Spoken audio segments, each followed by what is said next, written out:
संतों के साथ।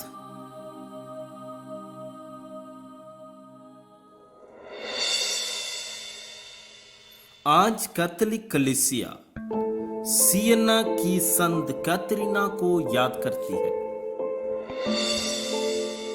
कैथरीना का जन्म 25 मार्च 1347 में इटली के सियन्ना में हुआ था। कैथरीना अपने माता पिता की 25वीं संतान थी। कैथरीना के पिता एक धार्मिक प्रवृत्ति के व्यक्ति थे। इस कारण कैथरीना भी बचपन से ही आध्यात्मिक जीवन में रुचि रखती थी। जब कैथरीना 7 वर्ष की थी तब उसे एक दिव्य दर्शन हुआ था। इस दिव्य दर्शन से प्रेरित होकर उसने अपना कुंवारापन को ईश्वर के लिए समर्पित कर दिया, क्योंकि वह प्रभु यीशु के इच्छा अनुसार जीवन जीना चाहती थी। यह अक्सर देखा गया है कि हम जो निर्णय लेते हैं वह किसी को अच्छा लगता है और किसी को नहीं। यही बात कैथरीना के जीवन में भी लागू होती है। जब कैथरीना की मां ने सुना कि कैथरीना अपना जीवन ईश्वर के लिए समर्पित कर दी है और शादी नहीं करना चाहती है, तब उसकी मां कैथरीना की शादी करने के लिए उस पर दबाव डालना शुरू कर दिया। मगर कैथरीना अपने समर्पण पर अटिक थी और उसने अपना सुंदर केशों को काट दिया। इस कारण उसका पिता कैथरीना को अलग कमरा दे दिया ताकि वह प्रार्थना और प्रायश्चित कर सके। अब वह अपना पूरा समय प्रार्थना में बिताने लगी। कैथरीना डोमिनिकन धर्म समाज की द्वितीय श्रेणी की सन्यासी बन गई। 3 वर्षों तक घर में ही कुष्ठ रोगियों और कैंसर रोगियों की सेवा करती रही। रोगियों की सेवा करने में भी कैथरीना को बहुत दुख सहना पड़ा। वह एक तपस्वी और चिंतनशील थी, इसलिए उसे ईश्वरीय शक्ति प्राप्त थी।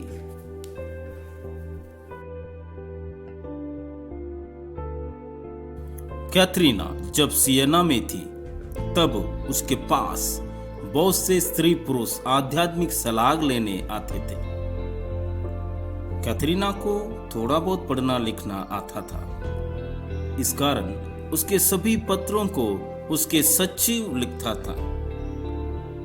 कैथरीना ने 381 पत्र लिखा, जिनमें धार्मिक बातों का वर्णन मिलता है। सन 1374 से 1376 तक कैथरीना सार्वजनिक कार्यों में लगी हुई थी। इसके बाद कैथरीना सियन्ना छोड़कर फ्रांस चली गई। इस समय रोम में गृह युद्ध चल रहा था। इस कारण संत पापा ग्रेगोरी 11वें ने भी रोम छोड़कर फ्रांस में रहने लगे। कैथरीना संत पापा को रोम वापस लाने में मुख्य भूमिका निभाई। संत पापा को रोम वापस लाने के बावजूद शहर में आंतरिक कलह बनी हुई थी। संत पापा ग्रेगोरी के मरने के बाद उर्बान 5वें संत पापा बने।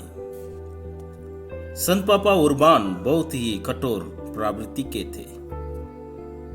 वो बहुत से धर्माध्यक्षों को निकाल दिया। इसलिए सभी धर्माध्यक्ष एकत्र होकर संत पापा उर्बान के विरुद्ध क्लेमेंट 7वें को संत पापा बना दिया। कैथरीना सभी लोगों से अनुग्रह कि उर्बान को ही सच्चा संत पापा माना जाए, मगर उसकी बात को किसी ने भी नहीं माना और क्लेमेंट 7वें ही संत पापा बना रहा। उस समय फ्लोरेंस और रोम के बीच में शीत युद्ध चल रहा था। कैथरीना इन दोनों प्रांतों के बीच मध्यस्थता का काम किया और शांति लाने में प्रमुख भूमिका निभाई। तुर्की के विरुद्ध धर्म युद्ध के समय में भी कैथरीना ने लोगों की सहायता की। सन 1377 से 1378 तक कैथरीना ने विभिन्न प्रकार के पवित्र सिद्धांतों की रचना की। उनके अंतिम दिनों की प्रार्थनाएं अनेक पुस्तकों में आज हमारे बीच उपलब्ध हैं। संत कैथरीना विभिन्न कलीसिया और कैथोलिक क्रिस्तियों में प्रेम, शांति और एकता लाने के लिए पूरा जीवन संघर्ष करती रही। सन 1380 में 33 वर्ष की उम्र में कैथरीना की मृत्यु हो गई और सन 1461 में संत पापा पियूस द्वितीय ने उसे संत घोषित किया। सन 1939 में संत पापा पियूस 12वें के द्वारा कैथरीना को इटली की संरक्षिका संत घोषित किया गया। संत पापा पौलुस 6वें के द्वारा कैथरीना को कलीसिया की धर्माचार्य की उपाधि प्राप्त हुई। संत पापा योहन पौलुस द्वितीय ने 1 अक्टूबर 1999 में संत कैथरीना को सियना की संत कैथरीना नाम दिया। कैथरीना थोड़े समय में कलीसिया को आगे बढ़ाने में जो कार्य किया उसे कभी भुलाया नहीं जा सकता।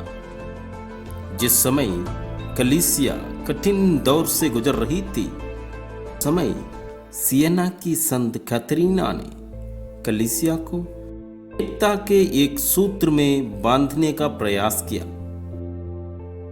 उनके सिद्धांतों और गुणों से हमें सीख लेनी चाहिए ताकि हम भी कलीसिया में एकता और अखंडता कायम रखने के लिए कार्य कर सके, क्योंकि प्रभु ने कहा है, धन्य हैं वे जो मेल कराते हैं, वे ईश्वर के पुत्र कहलाएंगे। संत मत्ती के सुसमाचार अध्याय 5 वाक्यांश 9।